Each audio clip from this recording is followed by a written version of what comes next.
Hi guys. I had a pretty lazy day today. I spent most of today in bed. I don't think I got out of bed until like 2 p.m. And then I went to the gym because I decided I should be a responsible and productive adult. So I went to the gym and I made up the workouts from Thursday and Friday since I wasn't able to go due to the holiday. And then after that, I decided to continue that trend of being a responsible and productive adult and go grocery shopping. And I did that and maybe could have done better with the whole like responsible thing because I got things I didn't need and they cost me a lot of money and I'm trying to save money. So there's that. But I am thankful that I got a chance to relax today and that I could go to the gym. But what happened at the gym was something that was kind of very, I don't know the right word to use for it, special. I was put in a situation where I was able to help someone, and that means a lot to me. So I feel weird in saying I'm thankful for this situation because I definitely am not happy that this person is going through something so painful. But I am thankful that I was able to help her in that situation. As I was leaving, because I finished my workouts, and as I was leaving, I was in the gym locker room, I heard crying through the door of the dressing room. Like, my gym's really nice. We have separate bathrooms and showers and stuff like that. Like, those are all separate rooms. But then there are also, like, little private dressing rooms that are kind of like bathroom stalls, but with, like a little place to sit, and it just has doors on both sides. Those are kind of more like what you would see like maybe at a store for a dressing room or something. Um, and I heard crying through that door. And I kind of struggled with how to handle that because I didn't want the person to feel embarrassed and I didn't want to make them feel uncomfortable. But I also, being the empathetic person I am, I didn't want them to be alone in their pain. So, what I thought to do was I had a box of tissues and I said through the door, "Are you okay? Do you need tissues?" I had tissues and I stuck the tissues under the door. And then she opened it and she seemed relieved and she talked to me and she actually did seem very appreciative that I took the time to talk to her. I consoled her for an hour.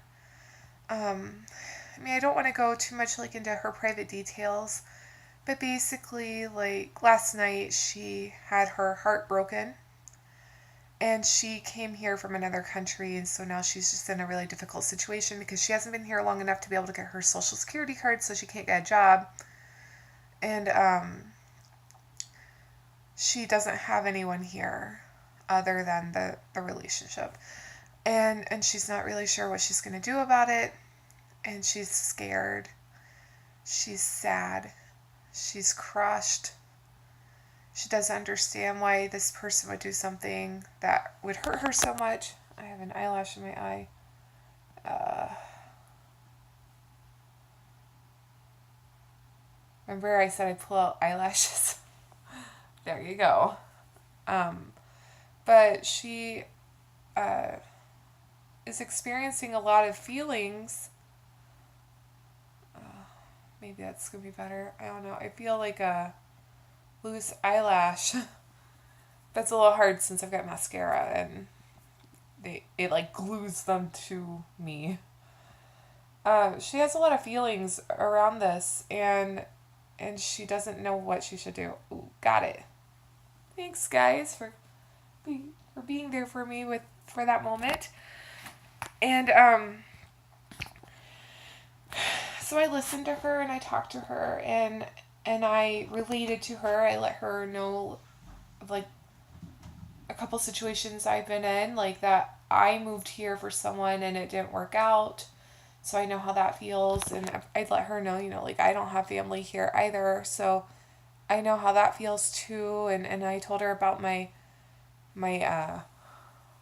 roommate situation, what happened there, and I told her about the last one who had to move away because of his visa.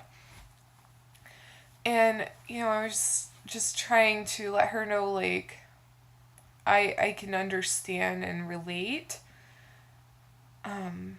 but not make it about me or say that, her pain is irrelevant because everyone goes through it. That's not what I was trying to do. But she seemed to appreciate it, and we talked for a while, and she was saying she doesn't know what to do because she can't get a job. And so I told her about the blackjack dealing and gave her that guy's information, and I let her know that if she schedules a training on a Sunday, she can call me and I can arrange to go with her so that she's not alone, and I can, pick her up and everything. And if she were to go home today and I gave her my number too. So if she were to go home today and they've gone to an argument and he were to say, get out, instead of her feeling like she's homeless, I let her know if needed, she could spend the night in my living room for a couple nights if anything bad like that happened. And because I wanted her to leave this situation with some hope, with like a way to possibly make some income, since right now she's completely dependent on her partner, and knowing that there is someone out there that cares about her well-being, and if she finds herself homeless, she has somewhere where she can stay at least a couple nights. I did let her know, I can't afford to support someone, and I would eventually need a paying roommate, but if she needs somewhere to stay for like 1 or 2 nights, I don't want her sleeping on the streets during winter of Minnesota, that she can stay with me. She seemed so appreciative of all of this, and I do hope that she does contact me again. I mean, she goes to my gym. My gym is kind of small because it is an expensive gym. That means like not so many people go there, which is part of the appeal and why people are willing to pay more to go there. So my gym's small. I'm likely to run into her quite a bit, especially if I go on weekends, because she goes on Saturdays and in the mornings during the week, which is why I haven't seen her before today. But hopefully everything works out with her. I mean, I really feel for her, and she seemed to be feeling a lot better when we left the conversation. She wasn't crying anymore. She was consoled. Because whenever I first started talking to her, she was inconsolable. She couldn't stop crying. Her pain was just so real and obvious.